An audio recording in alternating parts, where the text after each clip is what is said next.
টাকা এমন একটা জিনিস যেটা পাওয়ার জন্য মানুষ নিজের জীবনটা উজাড় করে দেয়। মানুষ বলে যে টাকায় সবকিছু হয় না, কিন্তু সত্যি তো এটাই যে বর্তমানে টাকা ছাড়া মানুষের কোনো অস্তিত্ব নেই। হাসপাতালের অসুস্থ মানুষটা জীবনে বাঁচা মরার সাথে লড়াই করে চলেছে, কিন্তু ডাক্তারের প্রথম কথা হলো যে আগে টাকা জমা করুন, তারপরে চিকিৎসা হবে। স্কুলে পড়লে টাকা, কলেজে শিক্ষা নিতে গেলেও টাকা, আর চাকরিতে সম্মান টাকার কাছে হার মেনে যায়। কোথাও গেলে টাকাটাই সবার আগে দরকার হয়।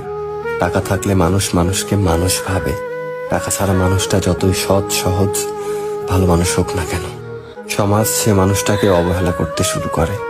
বাস্তবতা তো এটাই যে টাকা শুধু দরকারই হয় না, আজকাল মানুষের সব থেকে বেশি প্রয়োজনীয় জিনিস হয়ে উঠেছে।